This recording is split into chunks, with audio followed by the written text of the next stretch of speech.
tell everyone where you're from, what you do, what type of work you do. My name's Chris. Obviously, we work in the northern beaches of Sydney. We do high-end residential custom homes in that area. We're starting to get to the point now where we're over the last sort of 12 months, Kurt's got me to narrow down, niche down to that northern beaches. I guess now our new jobs are kind of within, I'd say, a 10k radius of my house, and that's a pretty good thing for us. And that's the type of builds that we're doing at the moment. So yeah. No, that's awesome, and you've had significant results in a short space of time. I've been telling these guys about leapfrogging and time collapsing, and how again, old school mentality is you got to work for 20 years to get to a point where you're making a certain amount of money or you've got a certain amount of credibility or whatever in the market. But you've been so just to give people some perspective. So when did you start building for yourself, and then what size were you then 2 years ago versus now? So I started my company about 2.5, 3 years ago. And at that time, for a short period of time, it was just me and my brother. Probably for about 6 months, that was us. And, our turnover was probably, in a 12-month period, was probably around 600,000. To the point now, fast forward 2.5 years later, and 12 or so months working with you, we're staring down the barrel of probably 7 or 8 million with the current workload that we have. And we've got a couple in the pipeline that would potentially accelerate it beyond there. So. Fantastic. And you signed quite an exciting project down at Collaroy. That was tell us a bit about that. So we just started this project down in Collaroy. It's a brand new build. It's a pretty high spec architectural build. Whereas the build cost was about 5 million. So based on what we've been talking about, I'm pretty pumped to be signing that 2 years after starting my company. Yeah, that's huge. Very quick. Big result in a short space. And what a marketing opportunity. I mean, you already have set up offices there. You've got flyers. You're putting out the video stuff you can do with that as well. You've bought a drone. You've bought a time-lapse camera. It's going to just set you up beautifully. Yeah. I had some of the plans done up in an artistic impression, but a high-level one, so it almost looks like a photo. And we're using that for a lot of our marketing. We got that printed up onto banners at the front of the job, so our site fencing is what you're going to be looking at, similar to when you go past the unit block and they're trying to sell you on it. Yeah, they have that, so that's what we did there. So. Beautiful, man. It's such a great marketing opportunity. Could you just run us through some of the specific changes you've made since we've been working together the last 12 months or so? You've worked really hard. Yesterday you're saying this, it's not like you just had some lucky breaks and these things fell into place. You're doing 100 hours a week. Yeah, there was one stage. A 12-month period where, it was probably about 100 hours a week, 7 days a week. Every waking hour I seemed to be either on my computer I was trying to do everything I could, so that we could just get through, and I'd be on site and I'd, be doing invoicing and I'd be doing account stuff, and I was just doing it all. But I got through it knowing the end game, and I suppose that's what you're saying, that goal mentality. I always knew where I wanted to get to, so I knew that if I just gritted down, that the results would come, and they've come sooner than I thought. But yeah, and that's that sort of exponential growth that happens when you there's a lot of activity. I don't ever condone that, by the way. I don't, as a business coach, I don't say to someone, hey, you've got to go 100 hours, go hard, smash it. I only work with whatever intensity you're comfortable with. Chris just has, like I said, strong desire. High standards, strong desire. And I see that in all the guys that do really well. They've got that in common. But you've also, from a sporting perspective, Chris made the Olympic team the development team for snowboarding. So he's got those high standards in all areas of his life, and he just applied it to business and then broke through. So that 100 hours a week was not sustainable. What are some of the things you put into place, in terms of structure and systems? One of the things that we've done, probably the key thing that we've done with working with you is systemising it, so that it's one thing, I suppose, as all of you guys as business owners, is that everything that happens, in your business from, when someone walks in the door to when they walk out the door. Whether that you do the same thing every time, I mean, it's probably the best that you do. But to step away from any part of your business, you have to be able to say, this is how it has to run. And that was the key for us. We're still in the process of it, but we're doing it now to the point where Graham, who's here today, is my father. He does our contracts admin and our Buildertrend stuff. So we're in the process of putting all of those systems into play, into Buildertrend as sort of, so if we get a new lead, it has a trickle-down effect to different people that may have different roles assigned to a certain task. So once that's entered, those things kind of flow through. So you've got role clarity for everyone on your team. There's job descriptions, KPIs, and you mentioned yesterday that you wanted to initially create another 5 of yourself. But you thought so. Yeah, tell us a bit about that. Well, so I thought, and most of you would think that, you want 5 of yourself and you'd be a millionaire, which I still think that I would, but, you may never find another one of you. And what I've found in some different people, like my father, who now does my contracts admin, and Dan, who's my new project manager, we're different. He's details where I'm big picture. I'm details where he's big picture. So that works really well, at least for now, and that's worked. That seems like it's heading us in a really good direction, and giving me the freedom to, not that I couldn't do what he's doing, because I could go back to 100 hours and probably not have him, but I get that focused energy on those things that are specifically what sets me apart. And I think we had that boardroom yesterday, and someone said it, that with the light bulb thing, so a 100-watt light bulb will light up a room, but a 100-watt laser beam will cut through steel. So if you think about your energy as 100 watts, how are you going to use that? Are you going to use it to light up the room or cut through steel? And I think that was, my light bulb moment, was that I need to do specifically what sets me apart, and that's all I need to do, right? Nothing else. We can all do accounts, we can do it all, but, it may not be what we're good at. So absolutely, yeah. And you wouldn't bake your own wedding cake, so don't build your own website, sort of thing. Yeah, rather give it to someone that knows how to do it. So surrounding yourself with good people, having good structures and systems that free you up to do what you're good at. What would be your biggest wins if you had to narrow it down to 1 or 2 things? Probably my biggest win would be signing that big job. Yeah. And also, I suppose, realising internally that I don't need to do it all, and that I can, I can let go of the reins a little bit in certain directions. Internally that was a big thing for me, because I'm a bit of a control freak, and I suppose that most people that run their own business to a certain degree are. Self-confessed, most in the room, I'd imagine, yeah. So I suppose that knowing where and when to let go was a big win, as well as signing that big job. Awesome, yeah. And you got a decent deposit as well. You didn't. I mean, you sign one lockout, you can sign 1,000. Once you've done it once, and you didn't sort of, acquiesce to their terms. You still held your ground in certain areas that, put you in a good position. I called a couple of blokes in the room to figure out what I needed to do, and they said, do what you can, and then I presented that, and that's what we got. It was just beautiful.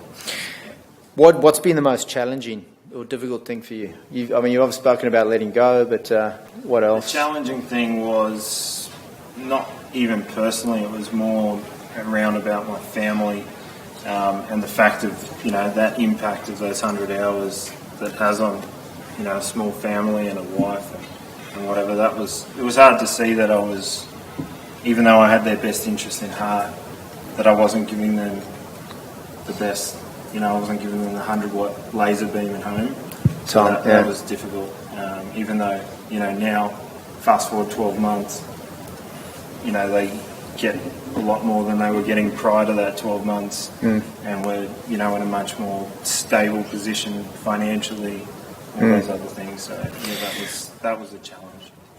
Yeah, and like you said, you don't condone that 100 hours. No, I don't. But, Because they can go the other way, and I've seen a lot of that. Where you end up losing relationships. But just on that with the family thing, you had an interesting situation where you ended up moving, and you had this lifestyle change, and you end up spending more time with your family and reducing your stress and having this beautiful space to live in. Could you tell us how that happened? We did that inefficiencies exercise. Yeah, what was so I did an inefficiencies exercise with Kurt, and I was living out in one of my houses out in the western suburbs of Sydney and going over the northern beaches. I was spending about 3 hours a day in my car. So the inefficiencies exercise, just looking at how Chris was spending his time, basically, and just stopping and just looking, where's he spending time, where's he being inefficient with the use of his time. Yeah. And then, you cost yourself at a minimum of $100 an hour. I was $1,500 a week. That's the minimum that I'm sitting in my car, and I just went, how do I change this? And I stumbled across something that had changed that, and one of my other inefficiencies in the same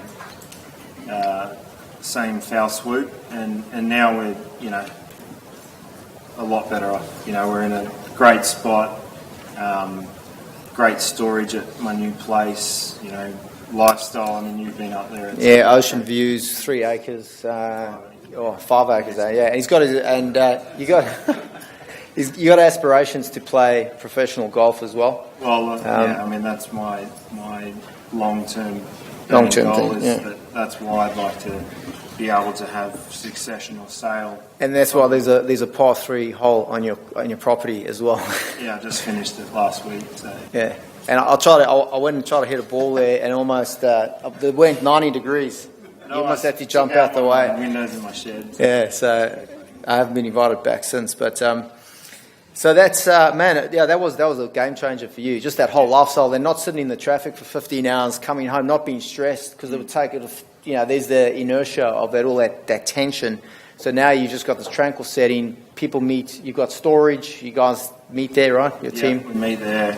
Now we're doing most of our meetings down at that big job. Oh, down at the new house. We can meet there, go through all our storage. We've got 3 sheds. We've got one that looks like a timber yard, one that looks like a Kennard tire, and then there's another 2 sheds that we put different things in depending on. Beautiful. So yeah, that's worked really well. No, awesome. Just quickly, I know you got to go. What systems are you using exactly? Like financial system, job delivery system. Okay, so we're in the process. We've just come over onto Buildertrend. I find that, from our point of view, that's probably the most comprehensive that I've found as a job management tool. Yep. We're still staying with Workflow Max. We were using Workflow Max for our job reconciliation and our management tool, but now seeing what Buildertrend does versus Workflow Max. You'll transition across.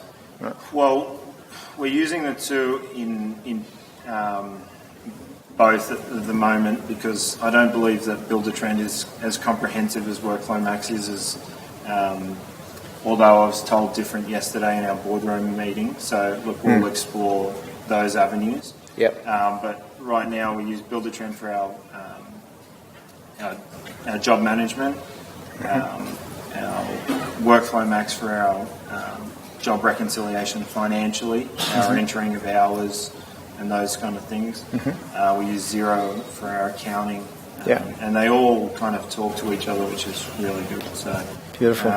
We also use Asset Builders portal for sending out our quotes, and we've set up a bit of a system in there. But again, we may look at using Buildertrend because I understand that they have that. And if we're not happy with the results that we're getting from Asset, then we'll ideally cull back to almost the one or the two. The Buildertrend and Xero would be our ultimate goal if we could do just the two. Do it that, and Workflow Max, for those of you that don't know, is an extension of Xero. It's a Xero product. The reason I'm asking this question is just to give you guys a feel. You can wash it up against what systems you use, but there's no one system. There is no one system for all builders that does everything. It's a combination. It's a bit of a painful thing, but you've got to select, right? Well, that's what came up. There is no one system. Like I said, I'm using 2 where I could potentially just use one, but I like some of the functionality about the Workflow Max, that I'm just not happy to give up just yet until I'm 100% on Build-A-Trim. But Okay. it's a time thing. And I know you've got, like, your business is a vehicle to help you do other things, right? So you've got an interest in real estate investment. Are you okay to share the purchase you just made this week? You bought a new property this week. You've got a few properties, haven't you? Yeah, I've got a few properties. I started quite young and bought a property, and I was lucky enough to buy in, I think, 2006 in the western suburbs of Sydney. And I mean, you're from around here, or if you're not, it was a very good time to buy in the western suburbs of Sydney. And then we bought another one and bought another one, and it snowballed from there. But the one that we just bought is a sort of a resort down in Jindabyne, which is a snow town in southern New South Wales. It's on 255 acres, and it's a 48-bed resort with a liquor license, commercial kitchen. There's another 3 rooms that could potentially become suites, which would probably be our intention. And then there's quarters for the staff as well on top of that. So Beautiful. It's phenomenal. On his 30th birthday, he's got double digits in terms of properties, plus he just bought a resort. And so what's the end game for you? I know you've got, so the golfing's an aspiration down the track. What's the end game result with the business? The business is obviously the succession or sale. I suppose that you're only going to get there if you've got a saleable product. So that comes down to systems. I mean, if you take I'm included. If you took me out of my business falls over currently. But that's what I want to change. And ideally, that's the value in a business. You see, I look at these big multinationals. It doesn't matter; they change. Look, it will vary their levels of success. Qantas and some of those guys, they chop and change. But you have to be able to remove yourself from your business to sell or succeed your business. So that's my ultimate goal. It's probably sooner than a lot of people could think, but that's to do a bit with what you were just talking about with my properties, and knowing that end goal financially was probably and why I'm actually working, and that is to get to that end goal. And my end goal is to not be working so that I can pursue. I would like to be a professional golfer. I mean, at this age, probably most people would say unrealistic, but I believe that I can get there. I mean, KJ Choi started golf at 33 and he's now won 8 PGA tournaments. So I can already play golf. And this is accountability, by the way. We spoke about this last night at dinner. Chris is sitting here talking about this openly to a whole lot of people. Some he doesn't know. There's a camera in the back of the room. So there's strong accountability associated with this. And you've already got the desire. So it's like you're putting it out there and you've got that directional pull. I'll tell everyone that will listen, because from a goal setting point of view, and I'm big on goals. That the more people that you can tell, simply writing it down doubles your likelihood of achieving that goal. Then every person that you tell thereafter does similar effects. So you're just reducing. You've got accountability times 100. Big time. I love it, man. Matt, I know you got to go. Thank you so much for coming in, man. It's an absolute pleasure working with you, and we'll see you tomorrow. Okay, cool. Thank you.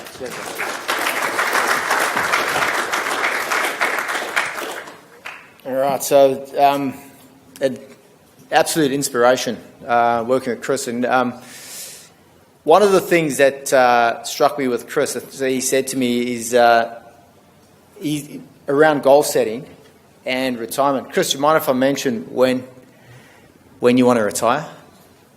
37, right? 7 years' time. He's going to retire, not have to work anymore. But he's done the maths. So he's done the maths. He knows exactly when and how much money he needs, and then how that residual income is going to come in, which, interestingly enough, most people haven't done. Most people don't have a timeline for when they're going to retire, and then a number, how much money they need, and also how they're going to achieve that goal. But every single one of you have got the ability, the intelligence, and the resources to do that if you want to choose to learn how to have an earlier retirement and do things that you really want to do with your family or other hobbies and interests. So, like I said, great fun working with blokes like that, and hopefully you guys got something out of it.